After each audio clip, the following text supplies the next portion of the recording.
तो आज हम बहुत ही महत्वपूर्ण विषय पर चर्चा कर रहे हैं। श्री चैतन्य महाप्रभु और रामानंद राय के बीच का संवाद, ये बहुत महत्वपूर्ण विषय है। चैतन्य चरितमृत के मध्य लीला में,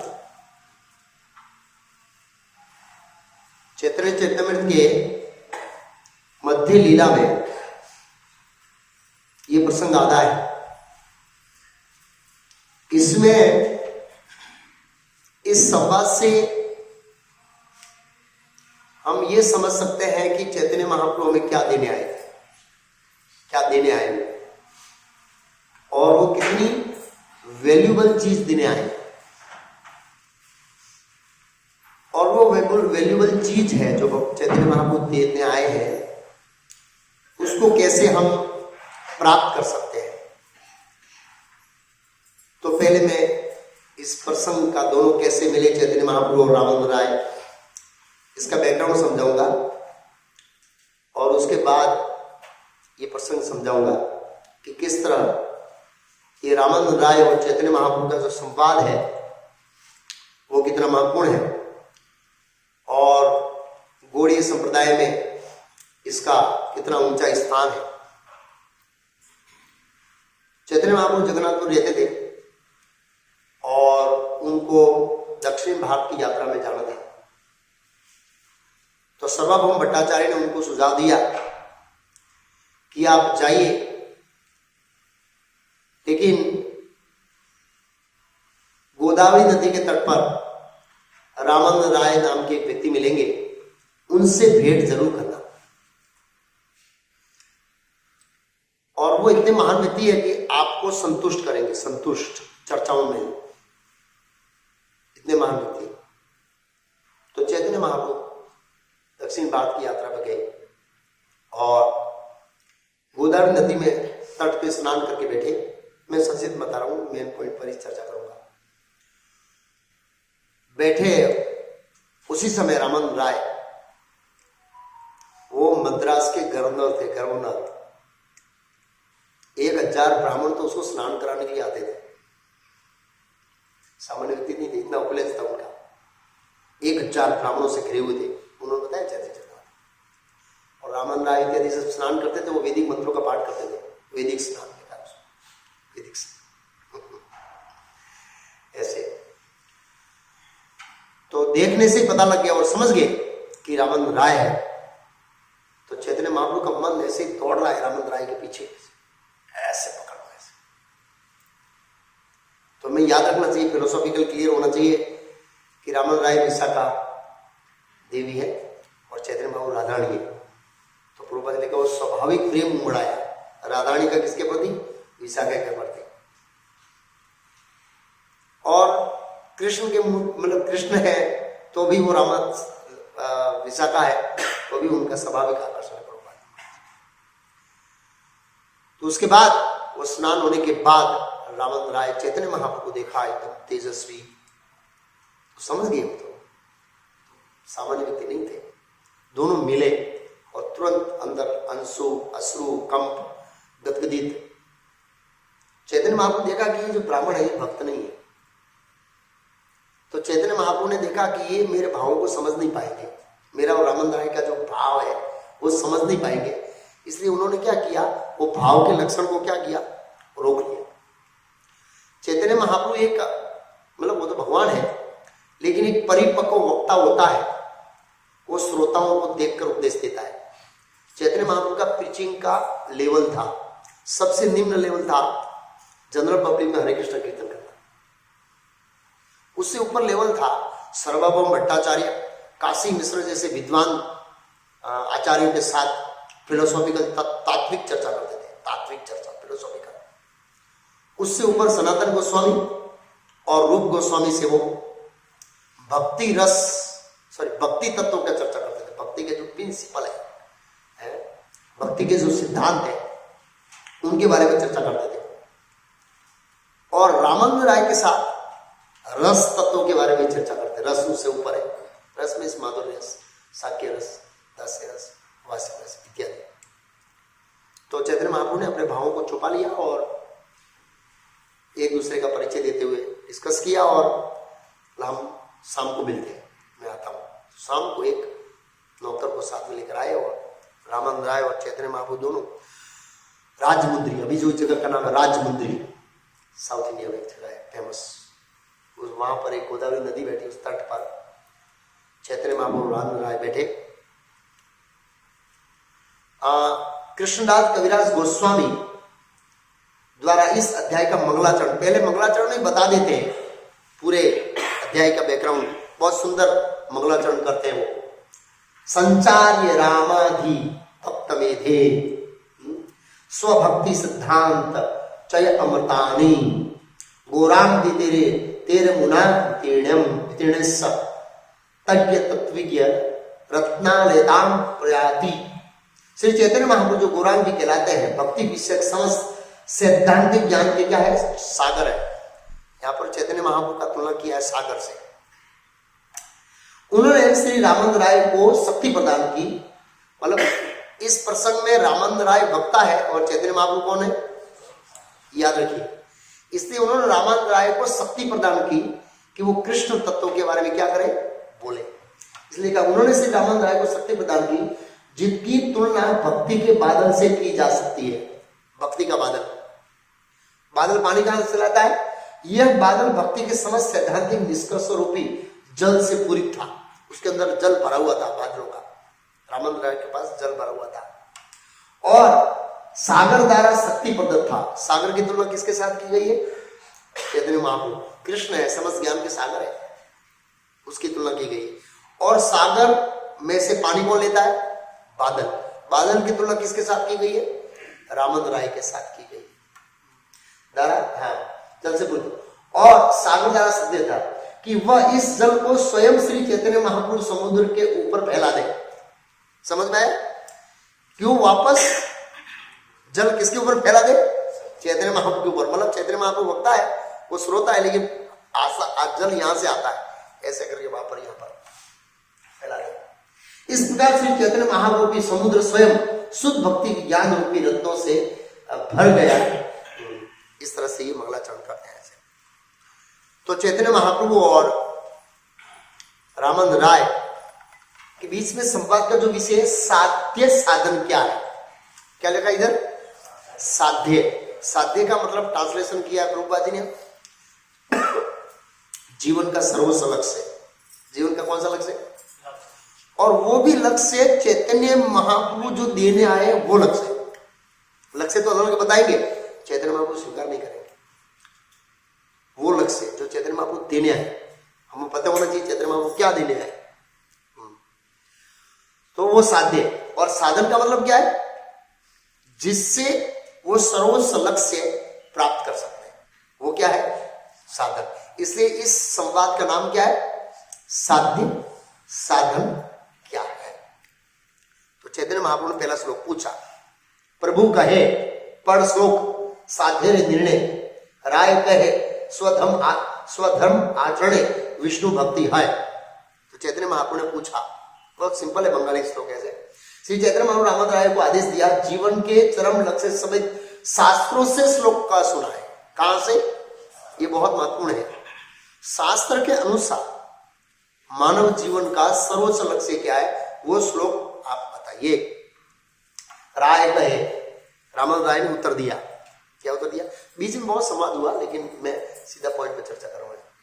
इस पर रामानंद राय उत्तर दिया, यदि कोई अपने सामाजिक पद संबंधी नियत कर्मों को संपन्न करता है तो अपनी मूल कृष्ण भावनामृत को क्या कर सकता है, स्वधर्म आचरण का मतलब क्या है, इसको क्या कहेंगे आप, स्वधर्म आचरण किसको कहते हैं, इसका नाम है कुछ सिस्टम का।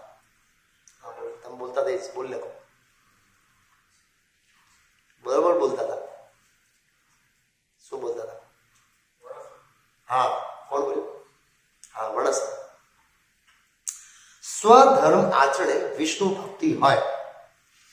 अपने स्वधर्म का आचरण करने से विष्णु भक्ति उत्पन्न होती है।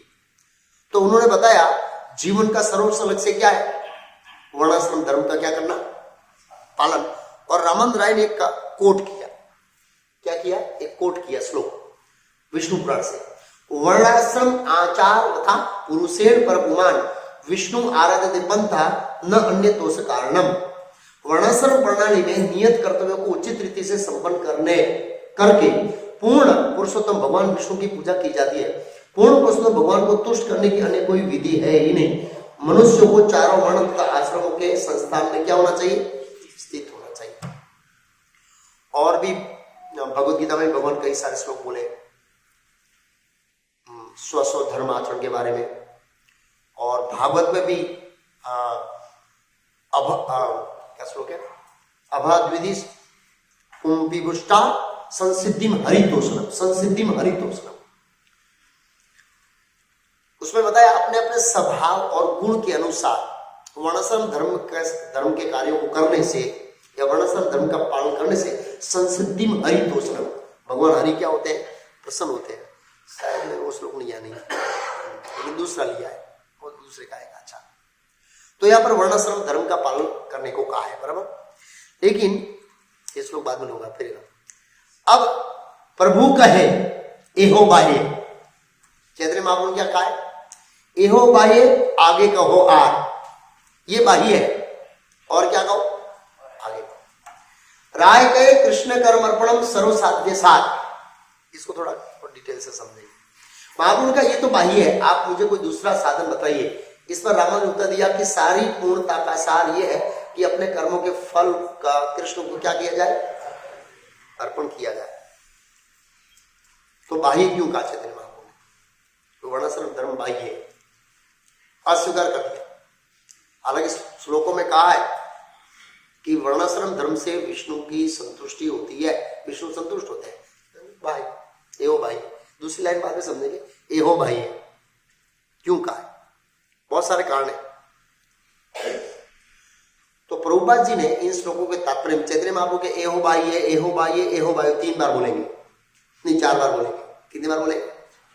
हाँ, तो हमें फिलोसॉफिकल क्लियर होना चाहिए कि वर्णाश्रम धर्म बाह्य क्यों है, और प्रभुपाद जी ने इतना सारा वर्णाश्रम धर्म का पालन करने का आदेश भी दिया।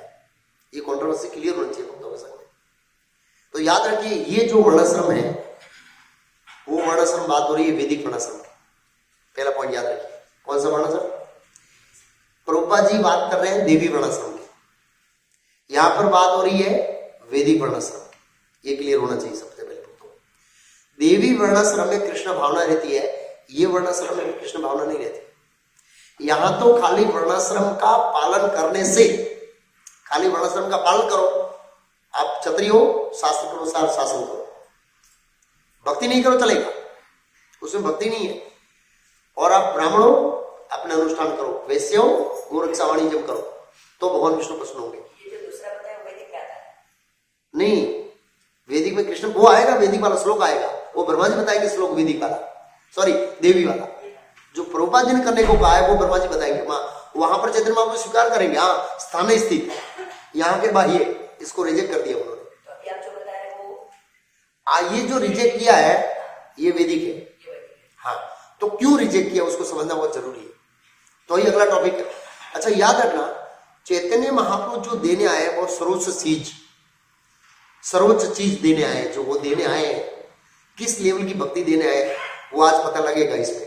किस लेवल की, वो भक्ति का लेवल क्या है, भक्ति के भी बहुत लेवल है, वो कौन से लेवल की भक्ति देने आए उसकी कंपैरिजन इसको बाह्य कहा है। तो बाह्य कहने का पहला कारण है कि याद रखना इसमें दोष बता रहा हूं मैं। इसका फायदा क्या है कि इससे धीरे धीरे व्यक्ति भक्ति की ओर अग्रसर होता है, डायरेक्ट भक्ति प्राप्त नहीं होती है। पहला भक्ति की ओर क्या होता है? अग्रसर होता है। पहला पॉइंट ध्यान रखना। तो ये उसका लाभ बताया प्रभुपाद जी तात्पर्य में। दोष क्या बताया? पहला दोष शरीर भाव, व्यक्ति शरीर भाव में रहता है, मैं क्षत्रिय हूं, मैं ब्राह्मण हूं, मैं वैश्य हूं, मैं शूद्र हूं। लेकिन चैतन्य महाप्रभु ने शरीर भाव को रिजेक्ट किया। कौन सा श्लोक? मैं ब्राह्मण नहीं हूं, मैं क्षत्रिय नहीं हूं, मैं वैश्य नहीं हूं, गोपी भरतूर पद कमलियों दास दासानुदास। जब भगवान को, जब मैं पुजारी में था बहुत साल पहले, और जब भगवान को स्नान कराता था तो उसमें भूत शुद्धि का एक वो आता है, क्या बोले, विधि। तो भूत शुद्धि में अपने आप को गोपी भरतूर पद कमलियों दास दासा में स्वीकार करना होता है। ये बुद्ध शुद्धि है। तो उसमें वो श्लोक बोलते हैं, चैतन्य महाप्रभु ब्राह्मण नहीं हूँ, सन्यासी नहीं हूँ, वैसे नहीं हूँ, शूद्र नहीं हूँ, ब्राह्मण नहीं हूँ, ये नहीं हूँ, वो नहीं हूँ, गोपी भरतू पद कमल और दास दास और दास। तो ये शरीर भाव का दोष है इसमें। दूसरा दोष क्या है वर्णाश्रम का? आश्रम भाव, मैं ब्रह्मचारी हूं, मैं गृहस्थ, शरीर का है, इसका दोष बताया। फिर ये जो वर्णाश्रम का विभाजन है ये गुणों के आधार पर है, भक्ति दिव्य और ये भौतिक ब्रह्मांड के अंदर एक्टिविटी प्रकृति के 3 गुणों के अंदर डिवाइड की गई है। और चैतन्य महाप्रभु दिव्य भक्ति दे रहे हैं, इसलिए बोला ये तो प्रकृति के 3 गुणों का अंतर्गत है, इससे जीव का डायरेक्टली इतना शुद्धिकरण नहीं होगा, इसलिए बाह्य। फिर बताया ये जीव की स्वाभाविक एक्टिविटी नहीं है। ये जीव की क्या एक्टिविटी नहीं है? स्वाभाविक एक्टिविटी नहीं है जीव की, सॉरी स्वाभाविक प्रवृत्ति नहीं है। ये क्या नहीं है? स्वाभाविक प्रवृत्ति नहीं है। स्वाभाविक प्रवृत्ति होती है ना, ये आध्यात्मिक जगत की प्रवृत्ति नहीं है। क्या? वर्णाश्रम स्वाभाविक प्रवृत्ति नहीं है, ये भौतिक जगत की एक्टिविटी है। वैकुंठ में गोलोक में ब्राह्मण वैसे क्षत्रिय शूद्र है, मोबाइल की साइलेंट में, ब्राह्मण क्षत्रिय वैसे शूद्र है ऐसा नहीं है। लेकिन यहां पर जिस आधार पर विभाजन होता है उनके गुणों और स्वभाव के अनुसार, वो वहां नहीं है, ये याद रखना चाहिए। तो ये स्वाभाविक एक्टिविटी नहीं, इसलिए रिजेक्ट किया है।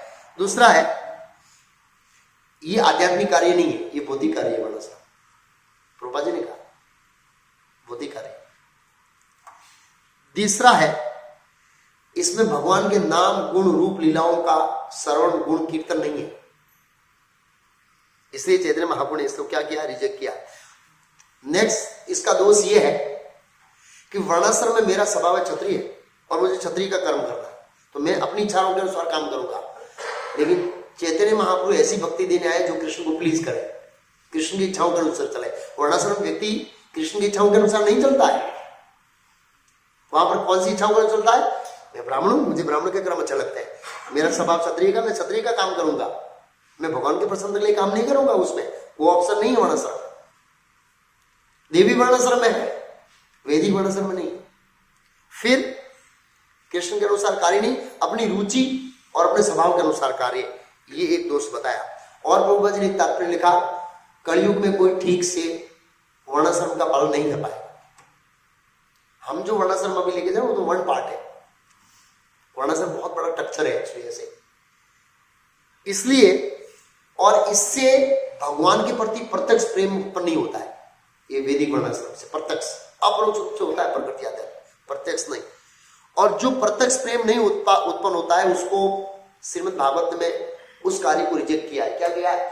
धर्म सौनुष्ठितः पुंसाम विश्वक्सेन कथांसु यह नोत्पादयेत यदि रतिम सर्व ही एव केवलम।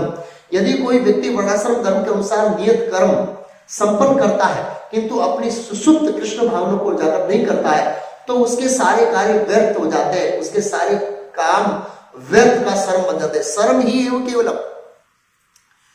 जो हमारा कार्य, अगर मैं अभी एक्टिविटी कर रहा हूं, वो कार्य प्रत्यक्ष रूप से कृष्ण प्रेम उत्पन्न नहीं करता है, तो इस श्लोक में क्या कहा? सर्व ही एव केवलम।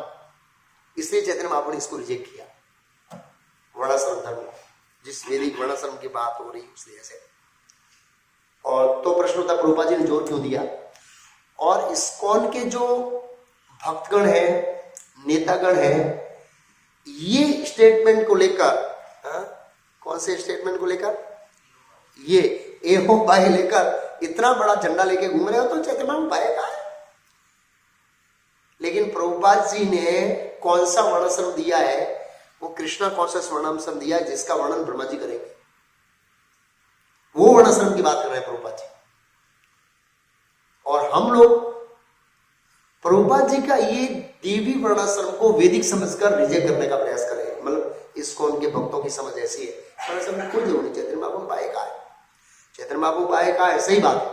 लेकिन कौन से वर्णाश्रम को कहा है और प्रभुपाद जी ने कौन से वर्णाश्रम को जोर दिया है, तो वहां पर बताया जाएगा चैतन्य महाप्रभु ने, हाँ ये है, उसमें भी वर्णाश्रम आएगा। तो ये हमको क्लियर होना चाहिए। प्रभुपाद जी देवी वर्णाश्रम देना चाहते थे, कृष्ण केंद्रित।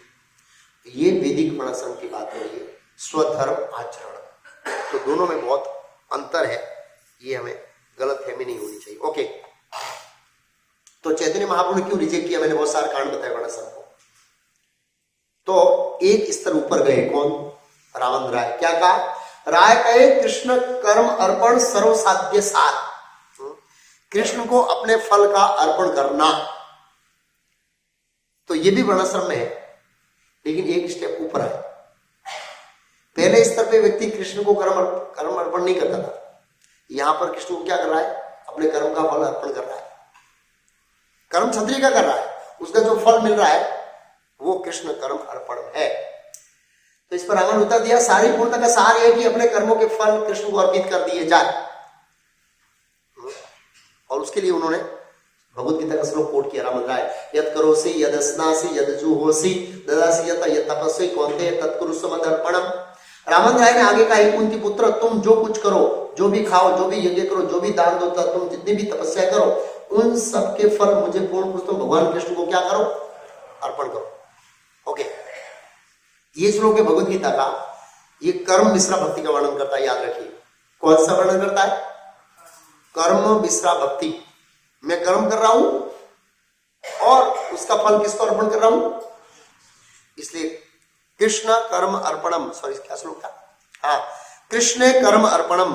कृष्ण कर्म अर्पण का मतलब है, अब वैदिक स्टाइल को ले लें और जैसे वैश्य है, तो वैश्य का कर्म है गोरक्षा वाणिज्य, और उसमें से जो फल उत्पन्न होता है, जैसे श्रीमद् भागवतम का कुछ परसेंटेज डायरेक्ट कृष्ण की सेवा में क्या किया जाए? लगाया जाए डायरेक्ट। ऐसे ब्राह्मणों को दान दिया जाए वैदिक समय में जो प्रचार में लगे हुए थे। जैसे हम सुनते हैं कि वो नृग महाराज ने भागवतम सेट दिया था, किसको? एक ब्राह्मण को, इसलिए उनको कृष्ण से डायरेक्ट दर्शन प्राप्त हुआ द्वारका। प्रभुपाद जी तात्पर्य में लिखा है, खाली ब्राह्मणों को दान देने से नहीं कृष्ण को दर्शन होता है, भागवतम दिया था इसलिए। तो वो कृष्ण फल अर्पण हो गया, कृष्ण के लिए उन्होंने कर्म किया, उसमें आ गया। हमारे कर्मों का कुछ भाग कृष्ण को अर्पण करना। तो यद कर्म हम जो भी करते हैं, खाते पीते और कृष्ण को अर्पण करते हैं। तो मैं क्षत्रिय हूं, मुझे छात्र धर्म में आसक्ति है, लेकिन मैं कुछ फल कृष्ण को अर्पण करूंगा, ये वो लेवल आया। पिछले में कृष्ण फल अर्पण नहीं था, खाली मैं ब्राह्मण क्षत्रिय वैश्य शूद्र ब्रह्मचारी गृहस्थ वानर सन्यास इनके नियम का पालन करूंगा जो वेदों में डिस्क्राइब है, वो बस। इसमें एक स्टेप ऊपर गए, कर्म को कृष्ण के फल के लिए क्या हुआ? अर्पण हुआ। चैतन्य महाप्रभु ने इसको ठुकराया, प्रभु के एहो बाह्य आगे का ओहो। समझ गए ना? पहला का स्वधर्म आचरण, उससे ही ऊपर आया एक लेवल, कृष्ण को फल। चैतन्य महाप्रभु ने क्यों ठुकराया इसको? चैतन्य महाप्रभु ने कहा इसलिए ठुकराया कि इसमें दोष क्या है? इसमें दोष ये है कि कर्म के अंदर आ सकती है, और कर्म भौतिक है जो बंधन का कारण बनेगा। कर्म भौतिक है, वो नेचुरल एक्टिविटी नहीं है हमारी। चैतन्य महाप्रभु वो नहीं आए कि बाप का फल कृष्ण को अर्पण करो, वो देने नहीं आए। मैंने पहले बोला चैतन्य महाप्रभु क्या देना है, उनके कंपैरिजन में रिजेक्शन होगा, और ये जीव का स्वाभाविक एक्टिविटी नहीं है, स्पिरिचुअल वर्ल्ड की एक्टिविटी नहीं है प्रभुपाद जी का। इसलिए चैतन्य महाप्रभु ने बताया, और वो भौतिक जगत में कर्म होता है, भौतिक ब्रह्मांड में कर्म होता है। इसलिए उन्होंने कहा एहो बाह्य आगे का वार, ये जो है ये भी बाह्य है, कृष्ण को फल का अर्पण करना, इससे भी प्रत्यक्ष कृष्ण प्रेम उत्पन्न नहीं होता है। और रामदास ने उत्तर दिया, वर्णाश्रम में अपने नियत कर्मों का त्यागना ही पूर्णता है। नेक्स्ट ऑप्शन कौन सा दिया? दूसरा ऑप्शन, स्वधर्म त्याग। स्वधर्म त्याग का मतलब ब्राह्मण क्षत्रिय वैश्य शूद्र ब्रह्मचारी गृहस्थ वानर सन्यास, वो त्याग देना। क्यों त्याग देना? एक श्लोक लिया है, क्या श्लोक लिया? आगे गुणान दोषान मया अधिष्ठान अपि सुकान धर्मान सतज्ज ग्रह सर्वात्मा भजित सदम। रामन ने आगे का शास्त्र में नियत कर्मों का वर्णन हुआ है, उसका विश्लेषण करने पर उनके गुण दोषों का पता चल सकता है। हर कर्म के अंदर गुण और दोष है, भगवान ने बताया भगवत गीता का अध्याय रहता है, हर कर्म के अंदर दोष रहता है कोई भी को। और उसका उदाहरण कैसे दिया अध्याय में, जैसे अग्नि किससे आवृत रहता है? धुएं से। ऐसे हर कर्म किसी न किसी दोष से आवृत रहता है, इसलिए दोषों को कर्म को ही त्याग दो भाई, उनका पूर्ण आ सकता है, और तब उसका पूर्ण परित्याग करके पूर्ण पुरुषोत्तम भगवान की सेवा की जा सकती है। ऐसा व्यक्ति उच्च कोटि का माना जाता है, ऐसे मतलब उसको हायर बताया, कर्म फल से ही हायर बताया। क्यों? मैं कर्म कर रहा हूं, कर्म फल के त्याग से आए कि मैं क्यों कर्म फल त्याग नहीं, तो मुझे कर्म के अंदर आसक्ति है, और वो आसक्ति मुझे बुद्धि जगत में क्या करके रखेगी, बांध के रखेगी। मुझे कर्म में आसक्ति है, वो बांध के रखेगी, तो कर्म ही त्याग दो।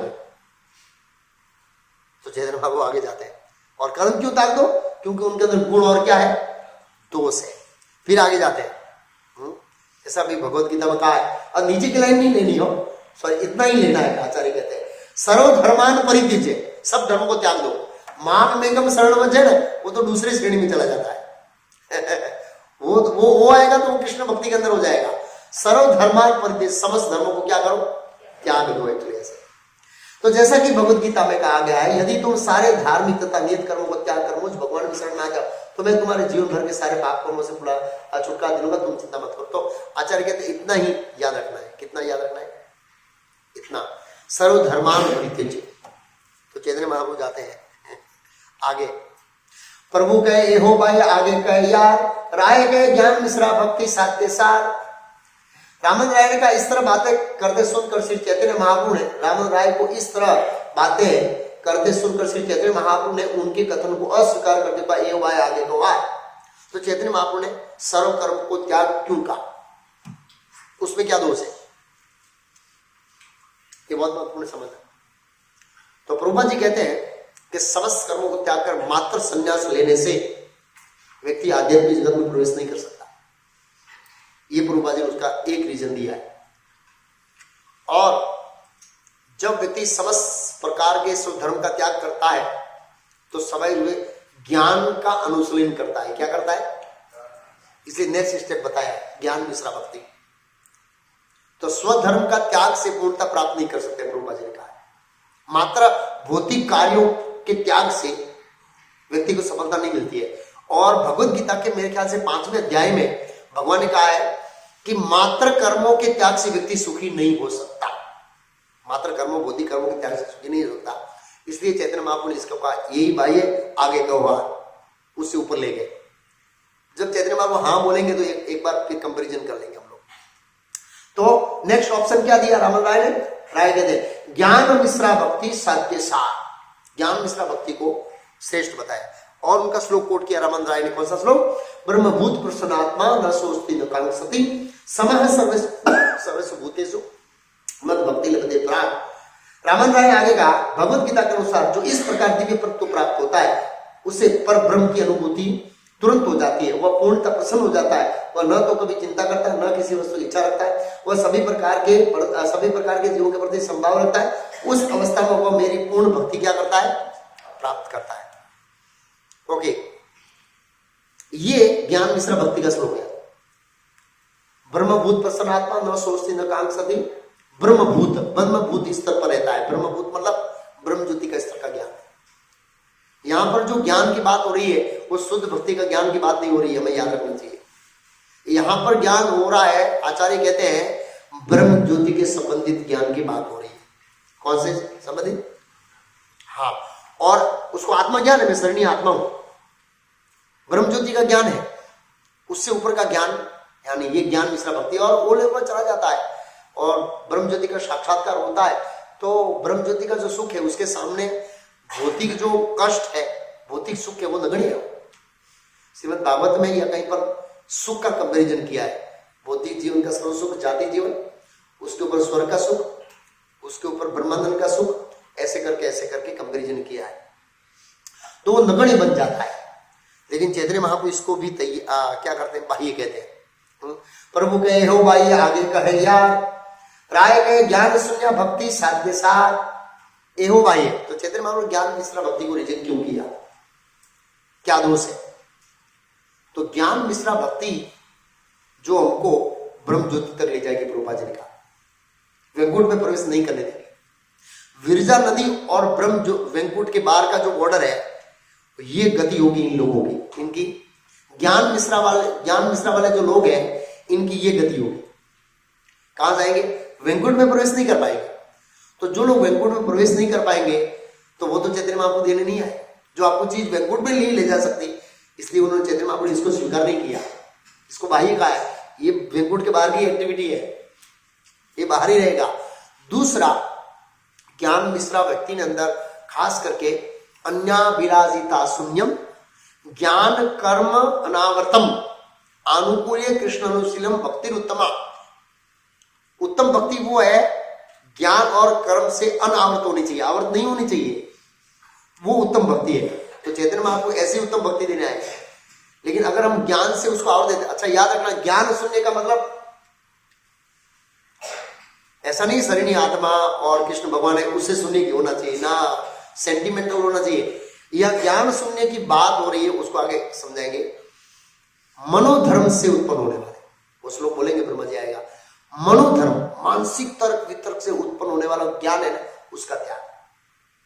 और ज्ञान मिश्रा भक्ति का मतलब है, जिसको चैतन्य महाप्रभु ने किया, मानसिक तर्क वितर्क से उत्पन्न होने वाले ज्ञान की बात हो रही है। जितने भी बड़े बड़े मुनि है ना, वो मानसिक तर्क वितर्क करते हैं। और हर एक मुनि का सिद्धांत क्या होता है, अलग अलग होता है, और किसी के साथ मैच नहीं होता है। क्योंकि और श्रीमद् भागवत में 12वें स्कंद में पढ़ रहा था, उसमें बताया कि अलग अलग मुनि लोग हैं, वो एक साथ एक दूसरे के साथ सहमत क्यों नहीं होते? क्योंकि भगवान बोले मेरी माया शक्ति काम करती है, इसलिए मेरी माया शक्ति के कारण ज्ञानी लोग सिद्धांतों में एक साथ कभी बैठ ही नहीं सकते। भगवान कहते हैं उद्धव जी को, क्या कहते हैं? मेरी माया के प्रभाव के कारण जो अलग अलग विद्वान ज्ञानी है वो एक मत नहीं हो सकते मेरी माया शक्ति के कारण। इसलिए अब लोग बोलते इतने संप्रदाय क्यों है? भगवान की माया शक्ति काम कर रही है। एक साधु दूसरे साधु के मत से साथ सिद्धांत में मैच होता ही नहीं है। हर साधु का अपना अपना सिद्धांत है। माया शक्ति कारण, भगवत गीता भगवान का मेरी माया के कारण मैच नहीं होते। तो हमें क्या करना चाहिए? महाजनों की गलती से बनता, महाजन के मार्ग में चलना चाहिए, महाजनों के साथ मैच करना चाहिए। ओके, तो चैतन्य महाप्रभु ने ज्ञान मिश्रा भक्ति को इसलिए एक पांडित्य का भाव रहता है, उसने बताया ये दोष है। और पांडित्य के भाव के साथ आप कृष्ण को जीत नहीं सकते। पांडित्य का भाव त्यागना पड़ेगा। और मनोधर्म जो है मानसिक तर्क विरुद्ध, उसको भी त्याग करना पड़ेगा। ज्ञान के अंदर दो चीज रहती है, पांडित्य का भाव और मनोधर्म। मतलब हम बोले कोई मतलब कुतर्क, तर्की नहीं, कुतर्की, तर्क मतलब ऐसा क्यों ऐसा क्यों ऐसा क्यों ऐसा क्यों ऐसा क्यों ऐसा क्यों ऐसा तर्क करते ही रहते हैं, तो वो कुतर्की नहीं चलेगा, वो एक में नहीं जा सकते, वो ब्रह्म लोग ब्रह्म ज्योति तक ही जा सकते हैं। इसे चैतन्य महाप्रभु का आगे बात राय गए ज्ञान शून्य भक्ति है, वो साध्य सार है। ये सुनकर महाप्रभु ने पहले से ही इस तरह से बाह्य भक्ति मानते हुए अस्वीकार कर दिया। उन्होंने रामन राय इसका पुनः आगे का बोलने के लिए कहा। इस प्रकार रामन ने उत्तर दिया, ज्ञान से रहित शुद्ध भक्ति ही पूर्णता का सार है। अब रामन राय एक श्लोक बोलेंगे, ज्ञान शून्य भक्ति का एक श्लोक बोलेंगे भागवतम से। ज्ञाने प्रयासम उत्पास्य नमन्ते जीवन्ति सन्मुखरितां भवद्य वार्ता स्थाने स्थिताः श्रुतिगतां तनुवाकमनुभिः ये प्रयासो अजित जितोप्यसी लोक्याम। इसके बाद चैतन्य महाप्रभु बोले हाँ एवो है। रामन राय ने कहा, ब्रह्मा जी कहते हैं श्लोक बोलते हैं, ब्रह्मा जी कब बोलते हैं? ब्रह्म स्तुति में।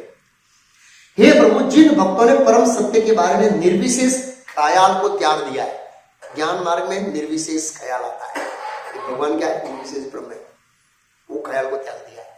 और जिन्होंने दार्शनिक चिंतन मतलब इंग्लिश में ट्रांसलेशन क्या? मेंटल स्पेकुलेशन, दार्शनिक चिंतन के सत्यों के बारे में विचार विमर्श करना क्या कर दिया है?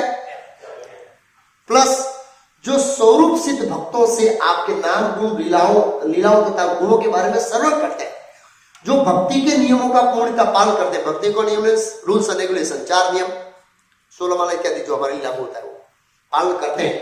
और मन कर्म तथा वचन से शरणागत होकर वे किसी भी वर्ण या आश्रम में रह सकते हैं। निसंदेह आप सदैव अजय होते हुए भी ऐसे व्यक्तियों द्वारा क्या किए जा सकते हैं? अजीतो जीतो, अजीत को जीत सकते हैं। अजीत यानी कि जीत नहीं सकते, ये लेवल का भक्त जीत सकता है। और चैतन्य महाप्रभु ने क्या कहा? एवो है, हा प्रभु कहे एवो है, आगे कहा हाँ ये सही है, लेकिन इससे भी और कुछ ऊपर है। अच्छा ये सही कैसे, उसको समझेंगे। अब कंपैरिजन करेंगे पीछे तुलना में। इसमें क्या क्या है? इसमें वर्णाश्रम है, बताइए कौन बताएगा श्लोक में वर्णाश्रम का है? स्थाने स्थित ब्राह्मण है, क्षत्रिय है, वैश्य शूद्र कोई प्रॉब्लम नहीं, स्वीकारिए। चलो वहां पर चैतन्य महाप्रभु बाह्य का, यहाँ पर बाह्य नहीं का, स्वीकार किया वर्णाश्रम को। क्यों किया कोई बताएगा? बुद्धि लगा के।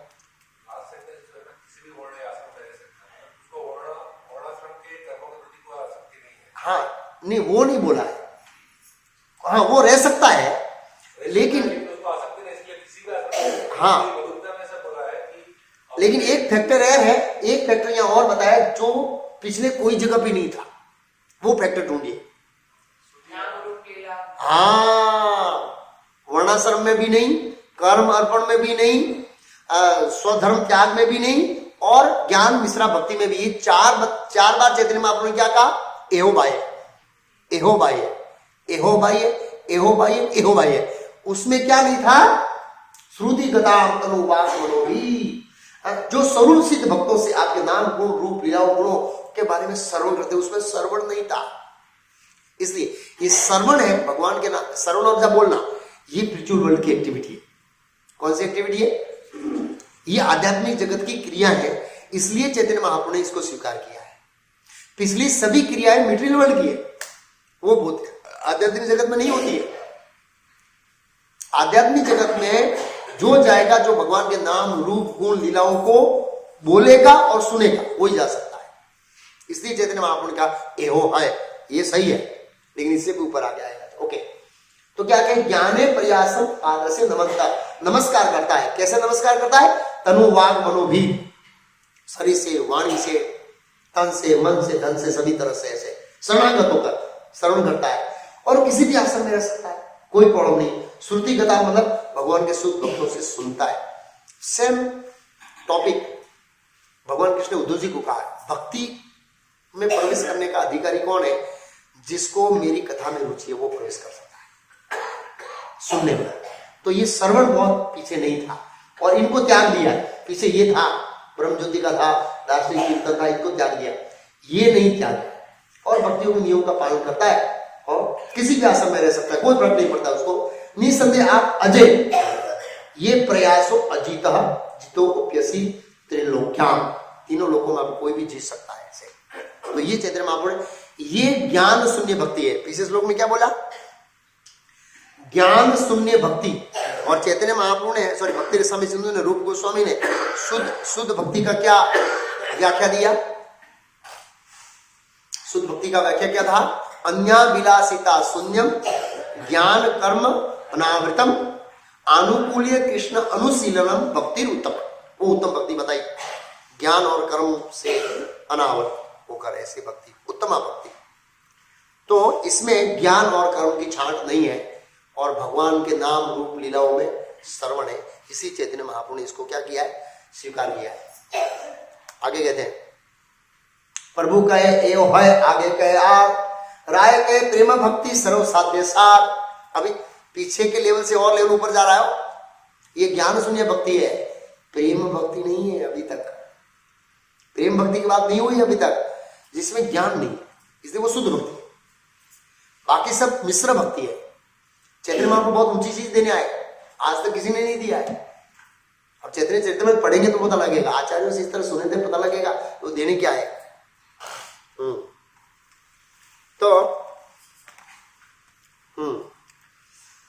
तो शुद्ध भक्ति से भी ऊपर क्या है?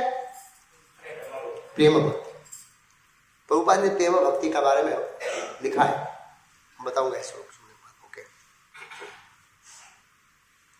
चैतन्य इस पर चैतन्य में उत्तर दिया, हाँ ये ठीक है, मतलब उसको स्वीकार किया है। क्या किया? ठीक है, बराबर है, लेकिन और आगे जाना पड़ेगा। तब रामन गायन का कुछ आगे कहो, समस्त पूर्णता का सार पूर्ण भगवान भावपूर्ण प्रेमा भक्ति है। कौन सी भक्ति है? 68 श्लोक। प्रभुपाद जी ने इसमें शुद्ध भक्ति और प्रेमा भक्ति के बारे में समझा रहे। प्रभुपाद जी तात्पर्य पॉइंट में बहुत महत्वपूर्ण सिद्धांत लिखते हैं। प्रभुपाद जी ऐसे कहते हैं, भक्ति के दो स्तर है, साधना भक्ति और प्रेम भक्ति। प्रेम भक्ति मतलब स्वयं स्फूर्तः, नदी का स्वाभाविक स्वभाव क्या होता है? बहना, उसको परिश्रम नहीं करना पड़ता है। तो उसका मैं 2 उदाहरण बताता हूं। एक भक्त 1 साल से मंगल आरती आ रहे, एक भक्त 30 साल से मंगल आरती आ रहे, दोनों मंगल आरती आ रहे, लेकिन दोनों में बहुत अंतर है। एक वो 25 साल के प्रैक्टिस से स्वाभाविक उनका, उनको प्रयास नहीं करना पड़ता है और अलार्म दबाना नहीं पड़ता, 1 बार 2 बार 3 बार बजेगा और उसको कठिन नहीं लगेगा। नॉर्मल स्वयं स्फूर्त प्रेम, स्वाभाविक अनुराग होता है। जैसे युवक और युवती का स्वाभाविक अनुराग होता है, ऐसे प्रेम भक्ति मतलब स्वाभाविक अनुराग, उसको रागा भक्ति कहते हैं। दूसरा साधना भक्ति, रागा भक्ति। तो अब हम लोग आ गए, वो शुद्ध भक्ति थी, वो साधना भक्ति थी। कौन सी? ब्रह्मा जी ने जो श्लोक बोला था वो शुद्ध भक्ति थी, ज्ञान कर्म अनावर्तम। लेकिन ये भक्ति की अभी बात हो रही है, एक लेवल ऊपर आए, प्रेम भक्ति, जिसमें स्वाभाविक रूप से भगवान कृष्ण के प्रति क्या है? प्रेम है। तो फिर कहते हैं श्लोक प्रेम भक्ति के बारे में। ये आचार्य द्वारा लिखा श्लोक है, कहां से लिया है मैं भूल गया, पद्यावली से लिया है। नानो उपचार, उदाहरण दे रहे, नानो उपचार कृत पूजनम आर्तबंधो प्रेमेण वेव भक्त हृदयम सुखम विदुतुम स्यात् यावत् क्षुद्स्ति जठरे जठा पिपासा तावत मुखाय भवतो ननु भक्ष्यते। रामन ने आगे कहा, जब तक पेट में भूख और प्यास है तब तक विविध प्रकार के खाद्य पेय पदार्थों से मनुष्य अत्यंत क्या अनुभव करता है? भूख है तब दबाओ, भूख मिट जाती है तो अनुभव नहीं होता है। इसी तरह जब शुद्ध प्रेम से भगवान की पूजा की जाती है तो उस पूजा के दौरान किए गए विभिन्न कार्यकलापों से भक्त के हृदय में दिव्य आनंद क्या होता है? ये साधना भक्ति का है। साधना भक्ति करने से प्रेमा भक्ति जागृत होती है। ये रूप गोस्वामी ने भक्ति रसामृत सिंधु में बताया। साधना भक्ति का फल प्रेमा भक्ति है। तो ये बताया कि थोड़ा तो अनुराग होता है हमारा, और वो करते रहेंगे तो उससे हमको और अनुराग भगवान का बढ़ जाएगा। प्रभु के हो आगे कहे यार राय के दास्य प्रेम सर्वसाध्य साथ। अब प्रेमा भक्ति में सर्वोच्च स्थान, पहला सर्वोच्च स्थान किसका आता है? दास्य भाव का आता है। दास्य भाव को सर्वश्रेष्ठ बताया। स्वतः स्फूर्त प्रेम की बात सुनकर, मतलब प्रेम भक्ति जब शब्द का प्रयोग किया, उसकी बात सुनकर महाप्रभु ने कहा ये ठीक है, किंतु यदि आप और अधिक जानते हैं तो कृपया मुझे क्या करिए, इससे ऊपर बताइए। तो क्या कहते हैं इसको? तो रामन राय का राय के दास्य प्रेम सर्वसाधारण, स्वतः स्फूर्त दास्य प्रेम, स्वामी तथा सेवक के आदान प्रदान होने वाला प्रेम ही सर्वस्व पूर्णता है। तो ये दास्य भाव है, उसके अंदर प्रगाढ़ता रहती है, बहुत प्रगाढ़ता रहती है। लेकिन प्रभुपाद जी उसका एक दोष बताएंगे दास्य प्रेम के अंदर, जो भगवान को इतना सुख नहीं देता है। श्लोक लिया है, ये श्लोक बोलेंगे, कौन बोलेगा? पढ़ोगे तब कौन बोलेगा? यन्नाम श्रुति मात्रेण पुमान भवति निर्मलः यस्य तीर्थ पदक वादासान अवशिष्यते। दुर्वासा मुनि बोल रहे। कौन बोले श्लोक? विष्णु भगवान को बोले। बहुत सुंदर श्लोक है। जिन पूर्ण पुस्तक भगवान के चरण कमल तीर्थ स्थानों को उत्पन्न करने वाला है। भगवान जहां चरण रखते हैं वो क्या बन जाता है? इसलिए क्या बोला? जिन पूर्ण पुस्तक भगवान के चरण कमल तीर्थ स्थानों को उत्पन्न करने वाला है। वृंदावन तीर्थ स्थल है, क्यों? और नैमिषारण्य है, बहुत जगह, द्वारका, जगन्नाथपुरी, ऐसे उनके पवित्र नाम को सुनते ही मनुष्य निर्मल हो जाता है। अतएव जो उनके दास बन चुके उन्हें अब आगे पाने के लिए क्या बचा है? मतलब अम्बरीश महाराज का गुणगान गा रहे हैं कि उनके पवित्र नाम को सुनने से मनुष्य निर्मल हो जाता है। तो भाई उसका जो दास बन जाता है उसको तो पाने के लिए कुछ रहता ही नहीं है। इस तरह से किसकी ग्लोरीज गा रहे? दास्य भाव की। कौन से भाव की? पीछे कहा ना, दास्य भाव है वो क्या है? सर्वसाध्य, वो जीवन की सर्वस्व पूर्णता है। तो यहां पर दास्य भाव का गुणगान का एक और बोलेंगे, ये मेरे ख्याल से यमुनाचार्य कहते हैं, भवंत एवानुचरंत निरंतर प्रशांत निशेष मनो स्थांतर कदात्मेकांतिक नित्य किंकर प्रशस्यामि सदा जीवितम। आपकी निरंतर सेवा करते रहने से मनुष्य सारी बौद्धिक इच्छाओं से मुक्त हो जाता है और पूर्णतः शांत बन जाता है। वह दिन कब आएगा जब आप मुझे अपना सनातन दास बना लेंगे और मैं आप जैसे पूर्ण स्वामी को पाकर परम हर्ष का क्या करूंगा? उनको गदगदित हो रहे हैं कि भगवान मेरे नाथ है, मैं उनका सेवक हूं। बड़ा आदर भाव रहता है, बड़ा स्नेह भाव रहता है और बहुत उत्कंठा रहती है, उसके अंदर पकड़ रहती है, स्वामी और सेवक के भाव में, इसलिए वो गदगद जैसे भाव का अनुभव कर रहे हैं। कौन? यमुनाचार्य। वो कैसे आएगा, दिन आएगा जब मैं आपका सनातन दास, आप मुझे बना लेंगे और स्वीकार करेंगे और मैं पूर्ण स्वामी को पाकर प्रसन्न रहूंगा। ये भी एक उत्कर्ष रस है। चैतन्य महाप्रभु के एहो कहे, प्रभु कहे एहो है कि किछु आगे आर, राय कहे सख्य प्रेम सर्व साध्य सार। तो प्रभुपा जी बोला स्वामी और सेवक के अंदर एक भय रहता है। अब आगे वाला मार्ग में भय चला जाएगा। ये एक दोष बताया प्रभुपाद जी ने। वो दोष है, वो भय किसका है? स्वामी नाराज हो जाएंगे। क्या हो जाएंगे? नाराज हो जाएंगे। ये एक भय रहता है वहां पर। सख्य में भय नहीं रहता है। गाली बोल दिया, कपे पे चढ़ गए, को ले लिया। कई बार वो गोपालक बच्चे आते हैं, कृष्णा जबरदस्त आइटम बना के लाया हो, मुंह खोलो, ये आंख बंद करना पड़ेगा। और कृष्ण बोलते हैं, वो मुंह बोलते हैं, आंख बंद कर, तब एक फूल उठा कर बच्चे लोग, कृष्ण भाई बहुत कड़वा है यार, तू तो बोला था इतना अच्छा लाया है। तो उनको भय नहीं रहता है कृष्ण नाराज हो जाएंगे, ये नहीं रहता है। लेकिन स्वामी और दास भाव के अंदर ये एक भय रहता है।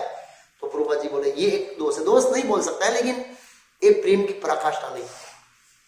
चैतन्य महाप्रभु देने आए वो नहीं है। चैतन्य महाप्रभु दास्य भाव देने नहीं आए, याद रखना। चैतन्य महाप्रभु ये भी देने नहीं आया। नहीं तो चैतन्य महाप्रभु आगे नहीं कहते आगे कहो आर, ऐसे नहीं कहते, बराबर। वो आगे ले जा रहे हैं, मतलब बहुत ऊंचे ले जा रहे हैं हमको। ओके। प्रभु कहे एवं है किच्छु आगे आर, राय कहे सखे प्रेम सर्व साध्य सार। रामन राय ने ये सुनकर महाप्रभु ने पुनः प्रार्थना की कि वे आगे बढ़े। रामन राय ने उत्तर में कहा सखे भाव से की गई कृष्ण की प्रेमा भक्ति सर्वोच्च। प्रेमा भक्ति, अब दास्य भाव से सब प्रेमा भक्ति हो, याद रखना। तो सखे भाव का वर्णन करते हैं कौन? सुखदेव गोस्वामी। गुणगान गाते हैं। जब सुखदेव गोस्वामी देखा कि बच्चे लोग यमुना के किनारे कृष्ण के साथ खेल रहे हैं, उनका हृदय बहुत पिघल गया। इत्थं सतां परमसुखानुभृत्या दास्यं गतानां पदेवेते मायाश्रितानां न दारुकेण साध्यं विजयो कृत पुण्य पुंजा। श्लोक है। जो लोग भगवान के ब्रह्म तेज की सराहना करते हुए आत्म साक्षात्कार में लगे और जो लोग भगवान को स्वामी के रूप में स्वीकार करके भक्ति में लगे, मतलब दास्य भाव, याद रखना, ये ब्रह्म ज्योति वाले, ये दास्य वाले हैं। तथा वे जो भगवान को सामान्य पुरुष मानकर माया के पास में बंधे रहते हैं, मतलब सामान्य व्यक्ति जो माया में, माया आश्रिता नाम नर दारुकेण, जो भगवान को नर समझते हैं, कभी ये नहीं समझ सकते कि कुछ महापुरुष अनेक पुण्य कर्मों को संचित करने के बाद ग्वाल बालक के रूप में भगवान के साथ मित्र बनकर क्या कर रहे हैं? तो दास्य भावों से ये भाव सुखदेव गोस्वामी ने क्या बताया? इसमें दास्य भाव को नकार दिया।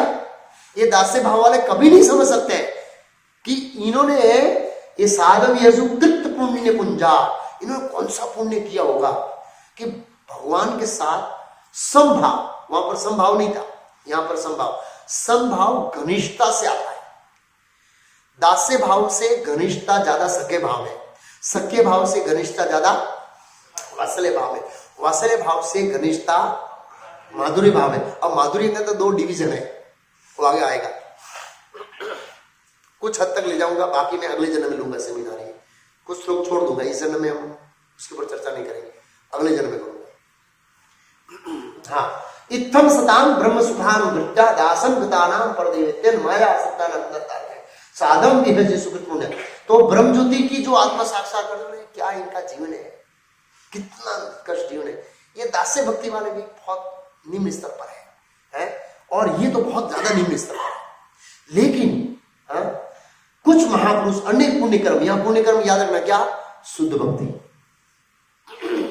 पुण्य कर्म का मतलब यह क्या है? आचरण का शुद्ध भक्ति के कृष्ण को प्रसन्न करने के लिए कार्य किए होंगे, कृष्ण को प्रसन्न करने के लिए कार्य किए होंगे, तभी ऐसे अनेक बार कृष्ण को प्रसन्न करने के कार्य करके संचित किया कार्य।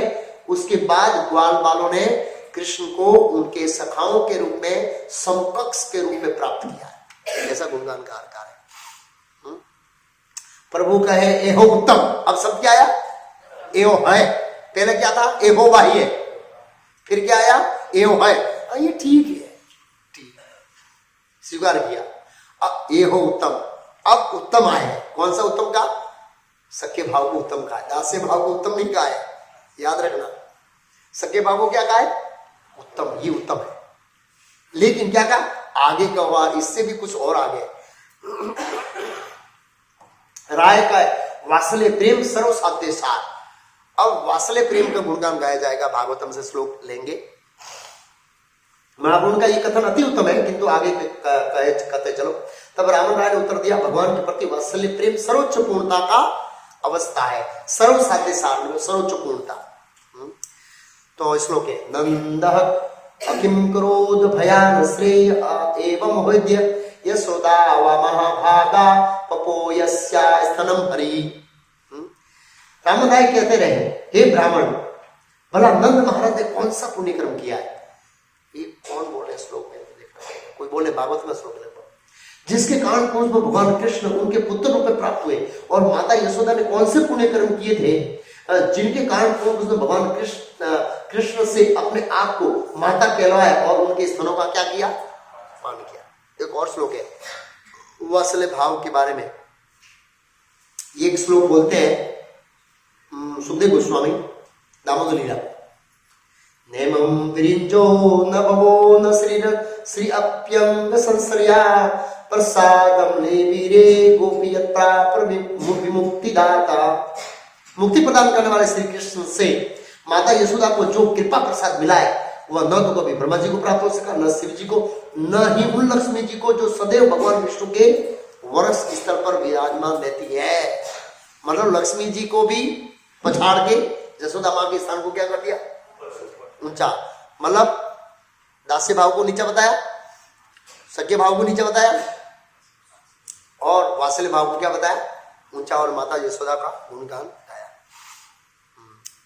फिर चैतन्य महाप्रभु, प्रभु का ये हो उत्तम, ये भी उत्तम है। आगे कहा, आगे कहो, राय का एक कांता प्रेम सर्व साध्य सार। कांता प्रेम मतलब कॉन्जुल लव इंग्लिश में लिखा है, माधुरी प्रेम। महाप्रभु ने कहा तुम्हारे कथन उत्तरोत्तर अच्छे होते जा रहे हैं, किंतु इन सबसे बढ़कर अन्य दिव्य रस है जिसे आप अच्छी तरह बतला सकते हैं। मतलब चैतन्य महाप्रभु का और रस है, इसको बता सकते हैं। तब रावण ने उत्तर दिया, भगवत प्रेम में कृष्ण के प्रति माधुर्य आसक्ति क्या है, माधुर्य पर सर्वोपरि है। चैतन्य महाप्रभु ये देने आए थे। अब वो श्रीमद् भागवत में गोपियों का गुणगान गाया जाएगा। नायम श्रीयोंग गौतांत्रते प्रसाद स्वरोचिताम नलिना गंधरुचा कुतो अन्या रासुस सेवक के भुजदंड गृहीत कंठा लप्त आशीषया उद्गाद ब्रज सुंदरी नाम। भागवत के 10वें स्कंद का श्लोक है। जब भगवान श्री कृष्ण गोपियों के साथ रात निश्चय कर रहे थे, तब उनकी भुजाएं गोपियों के गले के इर्द गिर्द का उनका आलिंगन कर रही थी। ऐसा दिव्य सुयोग न तो कभी लक्ष्मी जी को प्राप्त हुआ, लक्ष्मी चरण में भगवान ने कभी उनको गोपियों की तरह आलिंगन नहीं किया, नाचे नहीं, ऐसा कहीं वर्णन नहीं है लक्ष्मी जी नाचे, कोई प्रसंग नहीं है। लक्ष्मी जी दास्य भाव में, याद रखना, माधुरी भाव है, लेकिन उसका प्रधान दास्य भाव है।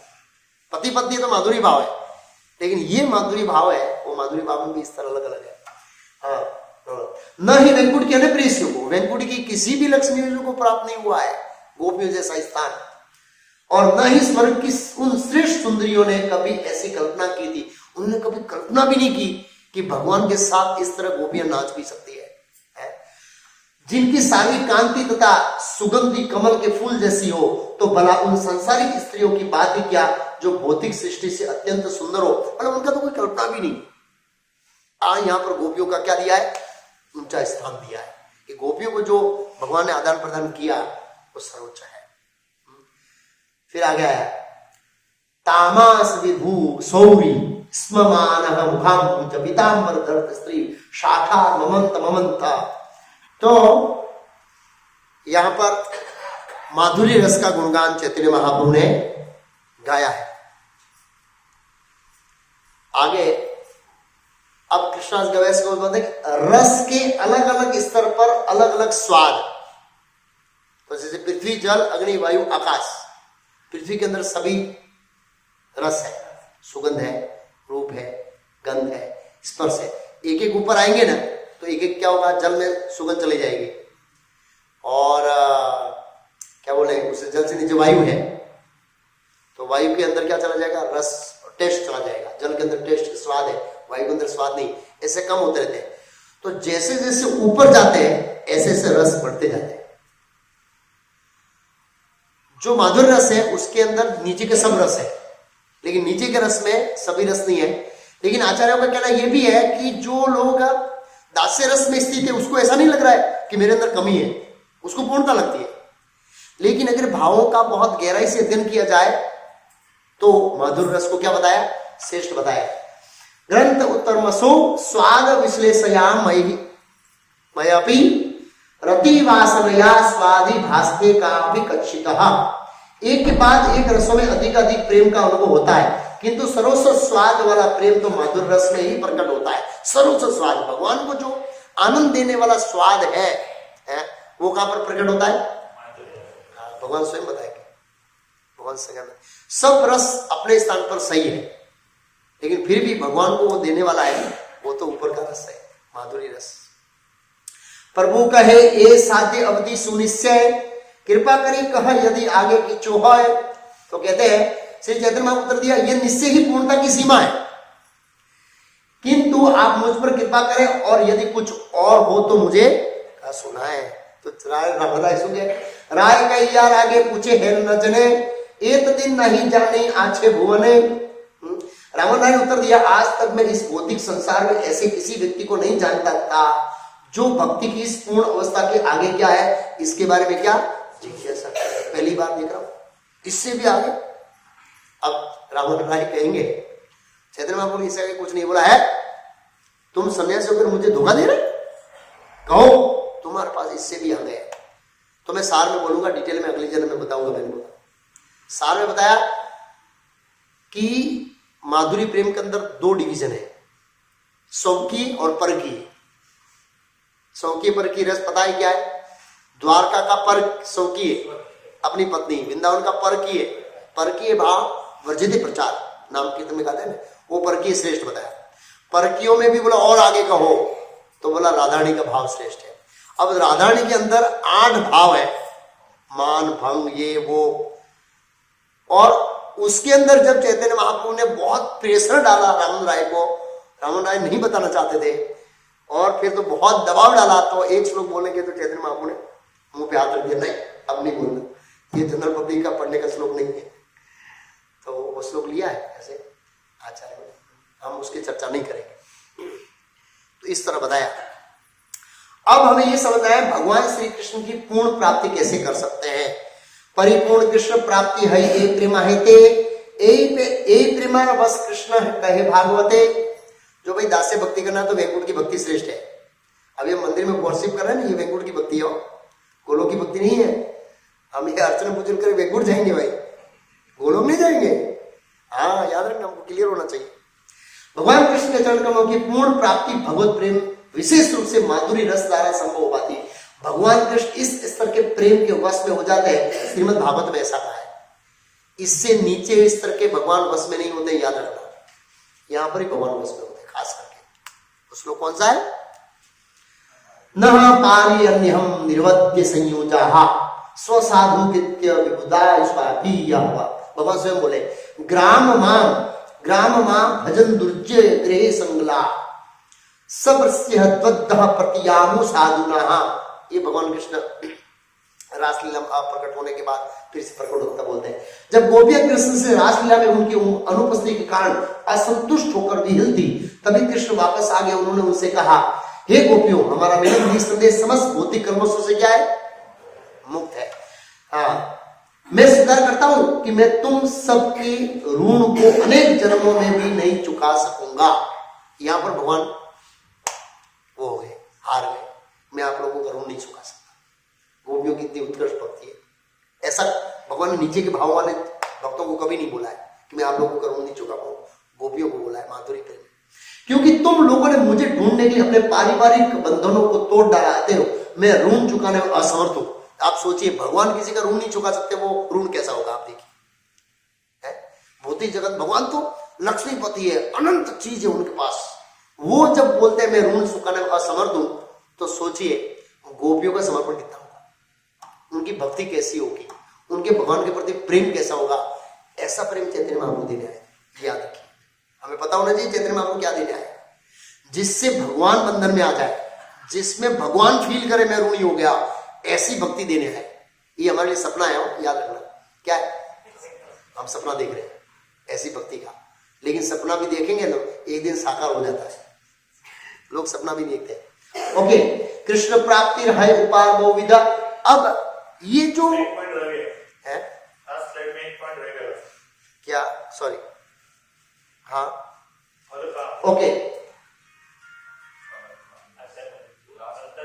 हाँ ये फलत तुम लोग इस संबंध में किए गए अपने नेक कार्य संतुष्ट, मतलब अभी जो मैं आपको मिला हूं ना और ये रासलीला आपके साथ कर रहा हूं ना, इससे आप संतुष्ट हो बस, इससे ज्यादा मैं आपको कुछ ऋण नहीं चुका सकता। ये बोले भगवान रासलीला करके गोपियों को आनंद देंगे। क्या करेंगे? श्रीमद् भागवत में स्पष्ट लिखा है कि सुखदेव गोस्वामी कहते हैं कि भगवान कृष्ण अपने प्रेमी गोपी भक्तों को संतुष्ट करने के लिए उनके साथ रासलीला किया। वो आत्माराम है, गोपियों को संतुष्ट करने के लिए उन्होंने रासलीला किया, और गोपियों ने कृष्ण को संतुष्ट करने के लिए कृष्ण के साथ खेलना चाहा। बस ये स्पिरिचुअल कॉम्पिटिशन है, कृष्ण की संतुष्टि, काम मात्र का एक छांट भी नहीं है यहाँ पर, ये ध्यान रखना है। तो आप इससे संतुष्ट हो, ऐसे मतलब मैं आपको क्या चुका सकता हूँ, क्या दे सकता हूँ, इस लेवल पे। ये लेवल की भक्ति चैतन्य महाप्रभु देने आए थे ऐसे। ओके, कृष्ण प्राप्ति रे उपाय बहुविधा है। कृष्ण प्राप्ति तारतम्य बहुआलाय। कृष्ण की प्राप्ति प्राप्त करने की अनेक साधनता विधियां हैं। उन सारी दिव्य विधियों का अध्ययन संक्षेप महत्व की दृष्टि से किया जाएगा। अब विधि बताइए, कौन सी विधि से कृष्ण को प्राप्त कर सकते हैं? ये लेवल का देखो, ये प्रेमा भक्ति है। कौन सी भक्ति है? और उसमें भी माधुर्य रस की प्रेमा भक्ति है। वो कोई भी भौतिक चीजों से प्राप्त नहीं होती है। हम बताएंगे क्या, किससे प्राप्त होगी वो बताएंगे। मयि भक्ति ही भूतानां अमृतवाय कल्पते दिष्टया ग्रदासीन मस्नेहो भवती नाम मदार्पणः। भगवान कृष्ण गोपियों से कहा मेरी कृपा प्राप्त करने का साधन मेरी प्रेम में सेवा है। मेरी ऐसी कौन सी, ये जो माधुरी स्तर की प्रेम भक्ति प्राप्त करने का जो चैतन्य महाप्रभु देने आए थे वो है मेरी प्रेममयी सेवा। सौभाग्य से तुम सब उसमें लगी हुई हो। जो जीव मेरी सेवा करते हैं वे वैकुंठ जाने और ज्ञान तथा आनंद से पूर्ण शाश्वत जीवन प्राप्त करने के क्या होते हैं? प्रेममयी सेवा। ओके, अब इसको कैसे प्राप्त कर सकते हैं?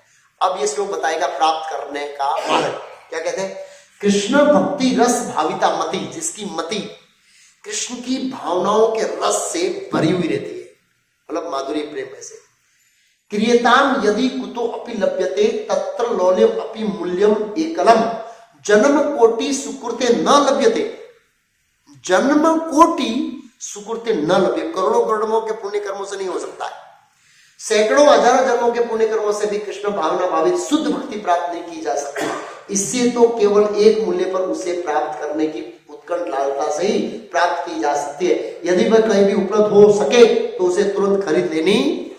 ये भक्ति रसामृत सिंधु का श्लोक है।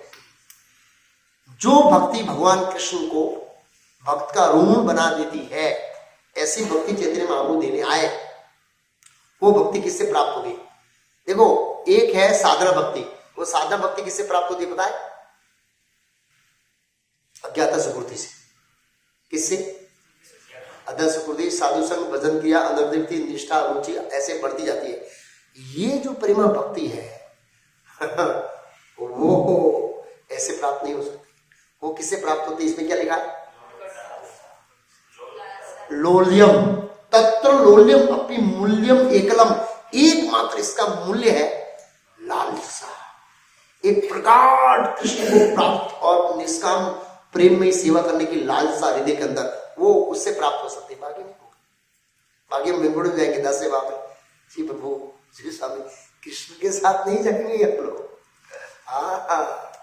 कृष्ण के जाने के लिए ये लेवल जाना, एक उत्कृष्ट लालसा, एक हृदय में पागलपन, कृष्ण की दिव्य सेवा करने का पागलपन, वो ही यहाँ माधुरी स्तर पर हमको पहुंचा सकते हैं। बाकी इस दुनिया की कोई चीज वहां तक नहीं पहुंचा सकती। याद रखना, यहाँ पर ये टॉपिक क्या होता है? पूरा होता है, ऊंचा टॉपिक है।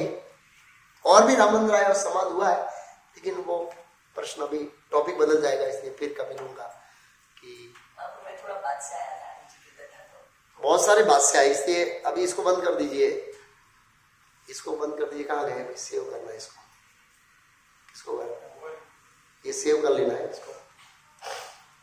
हाँ, मैं ये कहना चाहता था कि कोई 6, 6:30 बज जाते हैं, 6 बज जाते हैं, पूरा 6 बहुत सीरियस होना चाहिए। जब इस तरह सेमिनार होता है तो अगर हम लोग शुरू से नहीं सुनेंगे तो इसको रस